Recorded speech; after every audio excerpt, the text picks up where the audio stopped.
இயேசு அவர்களிடம், என் தந்தை என்றும் செயலாற்றுகிறார், நானும் செயலாற்றுகிறேன் என்றார். இவ்வாறு அவர் ஓய்வு நாள் சட்டத்தை மீறியதோடு நில்லாமல் கடவுளை தம் சொந்த தந்தை என்று கூறி தம்மையே கடவுளுக்கு இணையாக்கியதால் யூதர்கள் அவரை கொல்ல இன்னும் மிகுந்த முயற்சி செய்தார்கள். இயேசு அவர்களை பார்த்து கூறியது, மகன் தாமாக எதையும் செய்ய இயலாது. தந்தையிடம் தாம் காணும் செயல்களையே செய்ய இயலும்.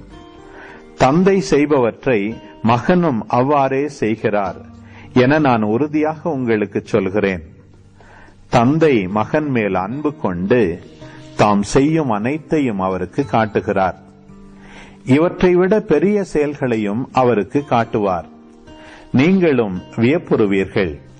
தந்தை இறந்தோரை எழுப்பி அவர்களை வாழ வைப்பது போல மகனும் தாம் விரும்பியவர்களை வாழ வைக்கிறார்.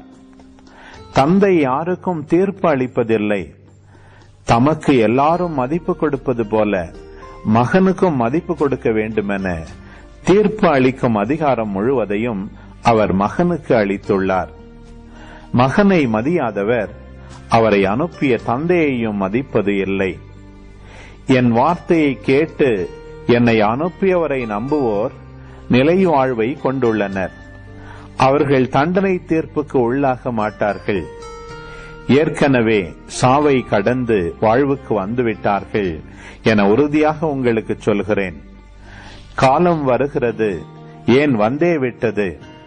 அப்போது இறைமகனின் குரலை இறந்தோர் கேட்பர். அதை கேட்போர் வாழ்வர் என உறுதியாக உங்களுக்கு சொல்கிறேன். தந்தை தாம் வாழ்வின் ஊற்றாயிருப்பது போல மகனும் வாழ்வின் ஊற்றாயிருக்குமாறு செய்துள்ளார். அவர் மானிட மகனாயிருப்பதால் தீர்ப்பு வழங்கும் அதிகாரத்தையும் தந்தை அவருக்கு அளித்துள்ளார். இது பற்றி நீங்கள் வியப்புற வேண்டாம்.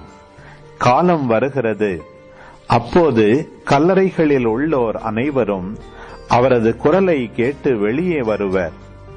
நல்லன செய்தோர் வாழ்வு பெற உயிர்த்தெழுவர். தீயன செய்தோர் தண்டனை தீர்ப்பு பெற உயிர்த்தெழுவர். நானாக எதுவும் செய்ய இயலாது. தந்தை சொற்படியே நான் தீர்ப்பிடுகிறேன். நான் அளிக்கும் தீர்ப்பு நீதியானது. ஏனெனில் என் விருப்பத்தை நாடாமல் என்னை அனுப்பி அவரின் விருப்பத்தையே நாடுகிறேன்.